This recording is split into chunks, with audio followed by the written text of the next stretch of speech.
because we think we know. We're making decisions based on our gut, based on our experience, based on all of the things that we've done in our personal and professional life. And I have to tell you that to compete for the future, it's not going to work anymore. Because now we have to get smart. We have to get smart about the things that we do not know. Because when you look at where businesses are spending money, where they think customers are, and where you look at where customers really are, you start to see that spending is off. Investments are off. And over time, that becomes a problem. And when you study history, you can actually see that moment, that Kodak moment, when a business started to fail. You can see it right now.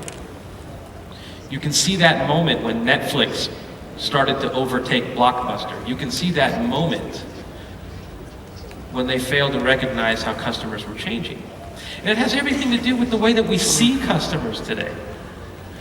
A friend of mine in Germany presented this at a conference once, and I borrowed this slide to show you. What it shows are characteristics of customers.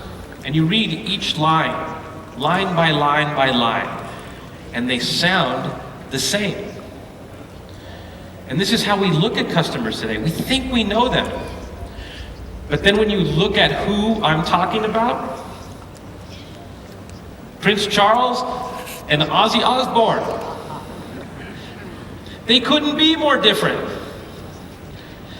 Yet we're making marketing investments based on the things that we think we know, when in fact, when I show you their pictures, you're like, oh, of course they're different. And that's what's happening right now. Your connected customer is not who you think it is. They're very narcissistic. They're very egocentric. The world revolves around them because they're always on, they're always connected.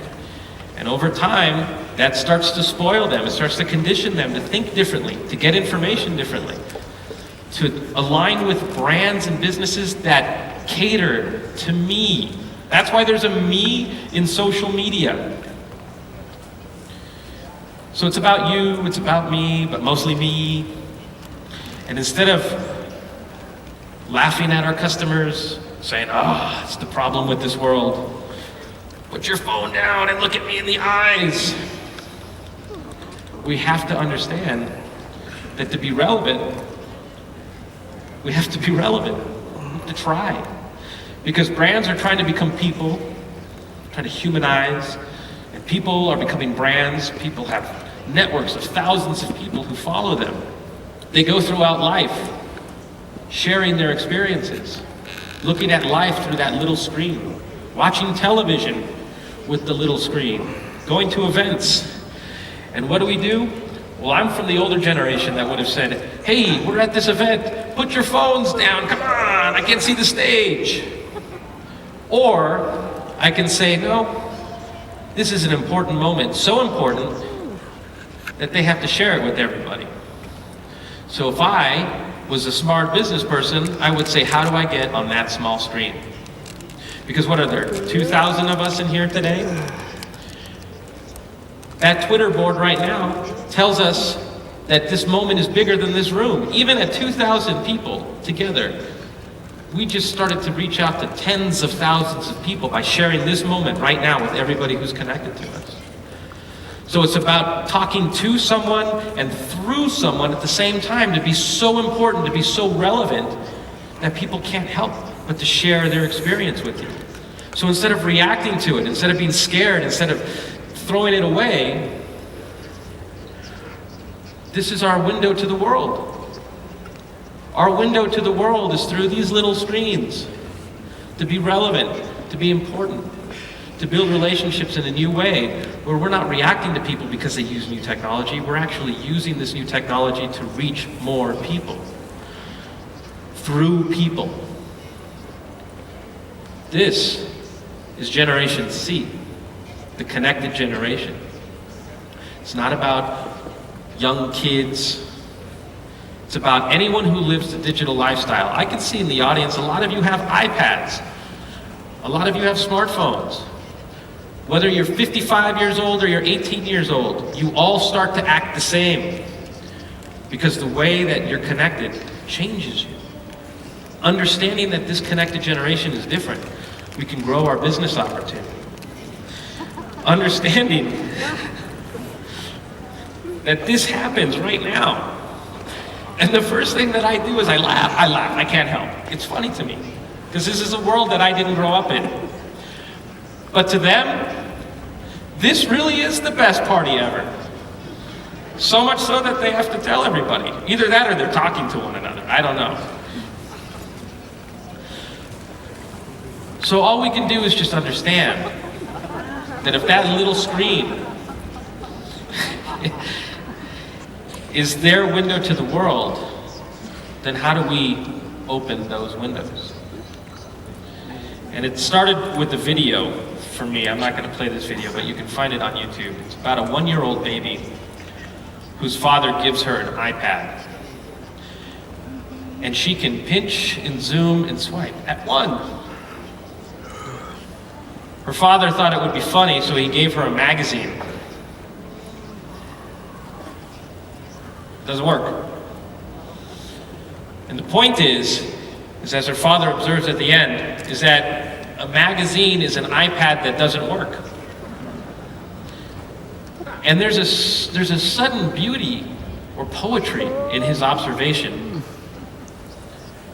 I grew up having to get up from a couch to turn a knob on a television to change my channel.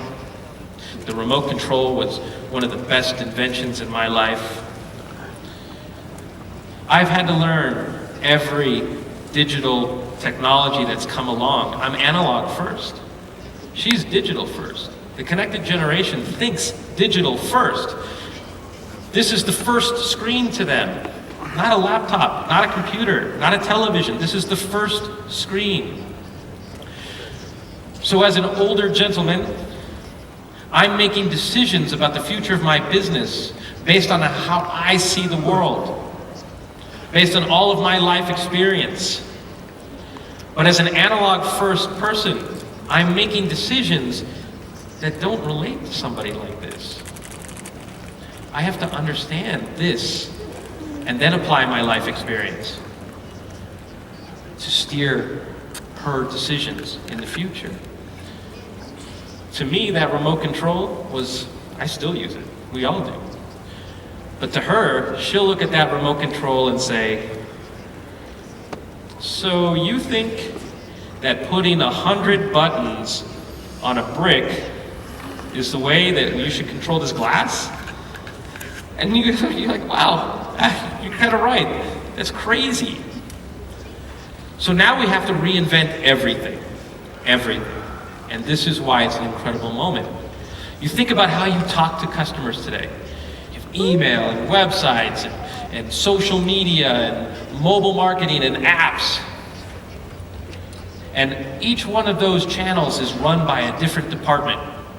And each one of those departments has different metric systems for valuing the work that they do. You have this journey that we try to lead customers on today before they buy your products or services, as they buy their products, after. And this journey looks beautiful,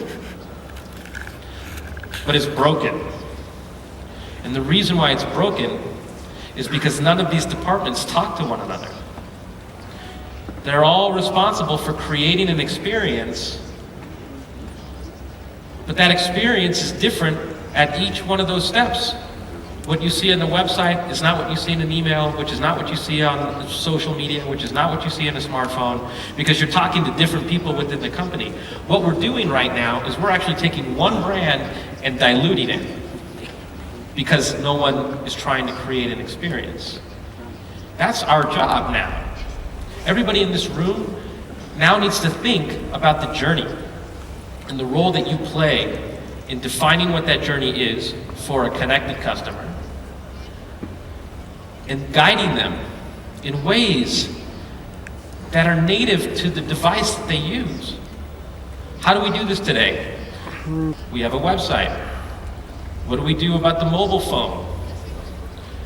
Well, we're going to have our web designer try to make it mobile optimized so that it shows up nicely on the screen.